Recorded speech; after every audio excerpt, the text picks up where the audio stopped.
Okay, guys, so last segment here, most important, as you know, I always break down the Super Bowl, which is one of the things I do, and people love it. FrankCurzioResearch.com, give me great feedback for it, because I most of the time always lose the Super Bowl, and which means that you do the opposite of me and you win, and that's all I care about. So have fun with it. But one of the things I do that is pretty good, that actually is much more accurate than my Super Bowl, is the NCAA bracket. March Madness is here. Yes, going to be a little different, and I'm going to break it down for you. So if you don't like college basketball, you can fast forward about 10 minutes, but I'm going to break down these brackets and tell you, my analysis. And I do this every single year. Didn't do it last year because COVID, the tournament got canceled. And of course, Kansas, which is my favorite team of all time, of any sport, was the odds-on favorite to win. They really had a really good team last year. I thought they had a very good shot at winning. They were going to go in as the overall number 1 seed, and they canceled it, which, really pissed me off. But this year, we're having it. A lot going on. And again, I'm usually pretty good at this. College basketball is my favorite sport. I've watched it since I was 6 and played it since I was 6. Watch a lot of teams, not just Kansas. So I just love the sport, and I usually do okay with these, especially with my sleeper picks. And Jim Kramer, got a firsthand look at my NCAA tournament abilities in 2007 when he really started getting popular, and his show started getting popular. Mad Money just launched, and Sports Illustrated did a celebrity bracket, and they asked Jim to participate in, and he came to me and my buddy John, as a research analyst, to help him out, since Kramer, who is a big sports fan, just doesn't really follow college basketball that much. So we picked all the games from him after the first week. He was in first place. And we wound up placing well. We didn't have the actual winner. I think we had the runner-up. But he did really good, Kramer. And especially that first week, he was in first place. So he was really freaking happy. I mean, he was going, which is a big deal, right? I mean, Kramer's happy for us. I could have asked him for anything that week, his Skybox tickets for the Eagles or whatever, and he probably would have said yes, but that lasted about a week or two before, he started getting a little pissed at us again. But anyway, he would get a little angry if one of his picks go low from his portfolio. But, I do miss those times with the research analysts. We had a really great team with Kramer during his prime, watching him become a mass celebrity. Really cool stuff. But anyway, let's get to the brackets. So really quick, you need to know one thing before picking your bracket. Okay, sometimes it's better if you know nothing, right? And you could pick it, and that's how you pick upsets and things like that if you don't know anything. But for people who really want to try to win, or, there's a big difference, right, in looking at certain things. And one of those things is the BPI. It's a power index for the NCAA tournament teams, which includes strength of schedule, defense, offense, total package. Also, I look at defense efficiency, which is almost, if I had to guess, 70 to 75% of the teams that have been in the top 15 on that list have made the Final Four, been 3 or 4 teams. And I bet you there's a lot of names in this tournament that are going to surprise you. One of them, Abilene Christian. Abilene Christian is a 14 seed. They're ranked number one in the nation in team defense efficiency. And they're playing Texas in the first round, and that is the East bracket. Now, Abilene Christian is in Texas, Abilene. And they were a D2 team until 2003, and they moved to D1. So they're going to be super pumped. They're playing Texas, right? It's like Wichita State playing Kansas, right? You want to beat them. You're going to be pumped. There's a lot of egos in there, right? Texas didn't play well the past 5 weeks. Texas likes to press a lot, but Abilene is also ranked high in assist-to-turnover ratio, so they should be able to break the press pretty easily. And Texas, their assist-to-turnover ratio, they're ranked 200 out of all NCAA teams in Division I. So Abilene Christian, number 14 seed, as an upset pick. And also watch out for Georgetown, the 12th seed in the East that played absolutely fantastic in the Big East tournament, which is surprising because if they didn't win the tournament, then they wouldn't have gotten an at-large bid. So they actually got the at-large bid by winning the tournament, but they were not going to make it unless they won the tournament because they didn't have a good year. But the last 3-4 games, they played great. Looking at the South, Arkansas is a number 3 seed playing Colgate as a number 14 seed. Colgate is a pretty good team. They're ranked number 2 in assist-to-turnover ratio, 3rd in three-point percentage, which is huge in a tournament where you can bang threes from everywhere. So Arkansas is good, but it's going to be a close game. I don't know if Colgate's going to win, but that's probably a good bet against Arkansas, Colgate. In the Midwest, again, just talk about sleepers here. I like Syracuse. There's an 11 seed, very good team, ranked 33 overall in BPI, much better than their seed suggests. And I'm also not sold on a team they're playing who is San Diego State. And in the West, watch out. I know I'm going to say this, and I hate saying this. Watch out for the Kansas upset here. They're playing a team called Eastern Washington, who, I'll be honest with you, I really don't know too much about them, but Kansas just came off COVID protocol. They couldn't finish the Big 12 tournament.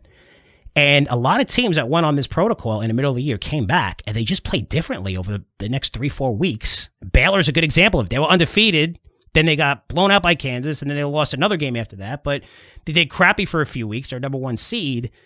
Kansas may come out cold. Plus, Kansas, if you press them, they're dead. They have I've never seen a team with no point guard. No one can pass on that team. They have no passing skills, nothing, which means no fast break point. If they get pressed, they're gonna have tons of turnovers. I mean, that's easy if you're a coach to see from a mile away if you did just 10 minutes of homework on that team. Kansas is a much better team, better talent, but wouldn't be surprised if they just come out in this game really, really flat. So that's my double-digit sleepers. Now let's get to the West. The West is Gonzaga, very easy road.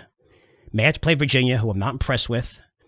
KU's a 3 seed. They blew out Kansas earlier this year. Iowa is good, but not in the same class as Gonzaga here. When I look at this bracket, I mean, if Gonzaga does not make it to the Final Four, it's going to be a massive, massive, massive, massive disappointment. Massive disappointment.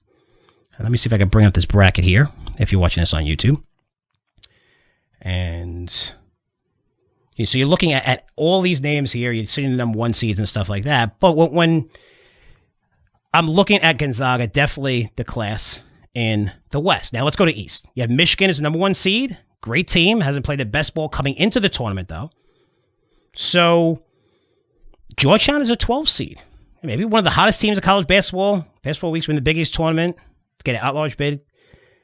They are the 12 seed, right? So playing Colorado. They should win that game, I think. I think they're a better team than Colorado, even though the seeds don't suggest that. St. Bonaventure, also a solid team, ranked 26th in BPI, and they're ranked as a 9th seed, which is kind of high.